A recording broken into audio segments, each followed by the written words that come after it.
جو لوگ اللہ پر یقین لائیں اور کہیں کہ ہمارا رب اللہ ہے، پھر اس پر جم جائیں، پھر ان لوگوں پر فرشتوں کا نزول ہوتا ہے۔ بس نہ کوئی غم کرو نہ خوف کرو، صرف خوشیاں مناؤ جنت کے ملنے کی، جس کا تم سے وعدہ کیا گیا تھا۔ جب اللہ کی ربوبیت پر ایمان ہو جاتا ہے تو پھر انسان کے لیے نہ کوئی ڈر، نہ خطرہ اور نہ کوئی فکر ہوتی ہے۔ جو کچھ ہوا، جو ہو رہا ہے، وہ سب اللہ کی مرضی سے ہو رہا ہے اور اللہ کے حکم سے ہی ہو رہا ہے۔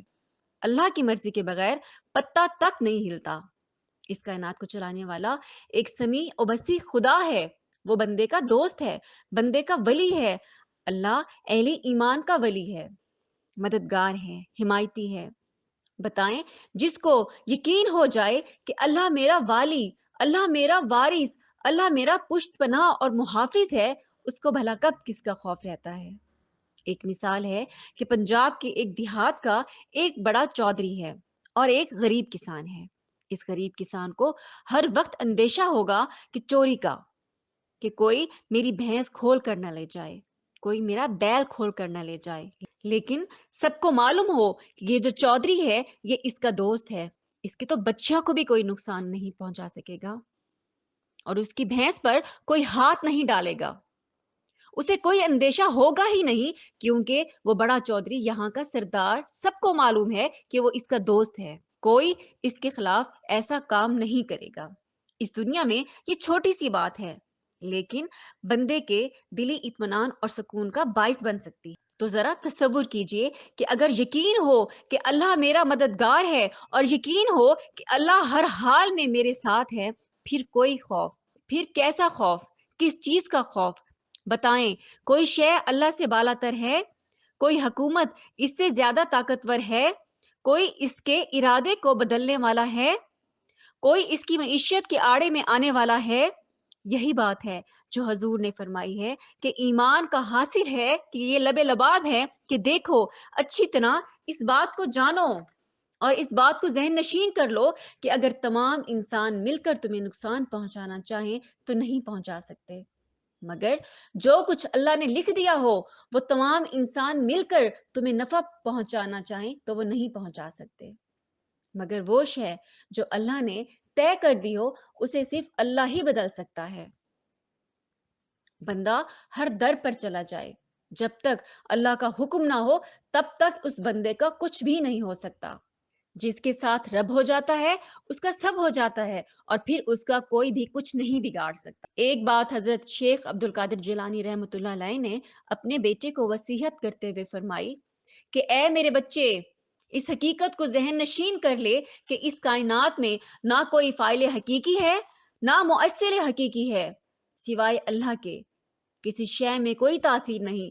اگر اللہ نہ چاہے تو آگ جلا نہیں سکتی، اگر اللہ نہ چاہے تو پانی ڈبو نہیں سکتا، اگر اللہ نہ چاہے تو زہر ہلاک نہیں کر سکتا، اگر اللہ نہ چاہے تو کوئی چیز فائدہ نہیں پہنچا سکتی، اور اگر اللہ نہ چاہے تو کوئی چیز نقصان نہیں پہنچا سکتی۔ صرف اللہ پر یقین ہونا چاہیے۔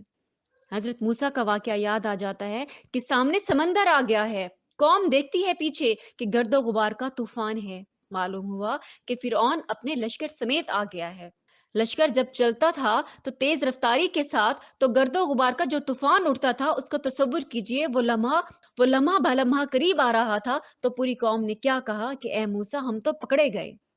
قرآن مجید میں تو یہ باتیں نہیں لکھی ہوئی ہیں، لیکن تورات میں یہ درج ہے کہ وہ بنی اسرائیل کے لوگ جھگڑنے لگے موسیٰ کے ساتھ کہ اے موسیٰ، ہمیں یہاں مروایا تم نے، اس سے تو اچھا تھا کہ ہم وہیں بہتر تھے، وہاں کھانے کو تو ملتا تھا اور زندگی تو تھی، موت تو نہیں تھی۔ اب جو کچھ ہوگا اس کا تصور کرو، جس طرح سے ہمارے ٹکڑے اڑائے جائیں گے۔ حضرت موسیٰ علیہ السلام نے، یہ تورات کی تفصیل ہے، قرآن مجید میں صرف اتنا آیا ہے کہ پریشان ہو کر انہوں نے کہا کہ موسیٰ، ہم تو پکڑے گئے۔ اس وقت موسیٰ کا جواب کیا ہے کہ نہیں، میرے ساتھ میرا رب ہے، وہ راستہ دے گا ہمیں۔ قوم نے کہا بتائیں کہاں ہے راستہ، کہاں راستہ نظر آ رہا ہے؟ تو یہ دیکھیں، یہ ہے ایمان بالغیب، کہ راستہ نظر نہ آئے تب اللہ پر یقین اور ایمان۔ مثال کے طور پہ، جب جیب میں پیسے ہوں تب بندہ اطمینان کرے، تو وہ اطمینان کس چیز کا؟ تو وہ ایمان کس پر ہوا؟ پیسے پر یا اللہ پر؟ مزہ تو تب ہے کہ جب جیب میں پیسے ہی نہ ہو اور تب بندہ یقین کرے اللہ پر کہ میرا سب کام ہو جائے گا۔ جب وسائل اور ذرائع نہ ہو اور تب یقین ہو کہ اللہ سب کچھ کرنے والا ہے۔ اللہ پاک اسباب کا پابند نہیں ہے، اسباب اس کے محتاج ہیں۔ اگر یہ یقین ہے تو اللہ پر ایمان ہے، اگر یقین نہیں ہے تو تمہارا ایمان اسباب و وسائل پر ہے، ذرائع پر ہے، اللہ پر نہیں۔ اس وقت کیا راستہ تھا سامنے؟ کہ سمندر ہے اور ادھر سے لشکر آ رہا ہے۔ اب دیکھیے، ایمان کہہ دینا آسان ہے کہ جہاں کہیں بھی تم ہوتے ہو اللہ ہوتا ہے، لیکن اس کا یقین قائم ہو جائے تو زمین اور آسمان کا فرق واضح ہو جاتا ہے۔ یہ حضرت موسیٰ کا یقین تھا کہ اللہ انہیں سمندر میں سے راستہ دے دے گا، اور اللہ نے ان کے یقین کو حقیقت میں بدل دیا اور حضرت موسیٰ کو اور ان کی قوم کو سمندر میں راستہ بنا دیا اور ان کو پار کر دیا۔ اور جب فرعون اپنے لشکر کے ساتھ سمندر میں آیا تو وہ غرق ہو گیا۔ تو یہ ہوتا ہے اللہ پر یقین اور ایمان۔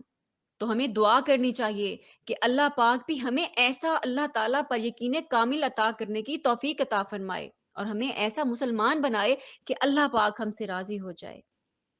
آمین۔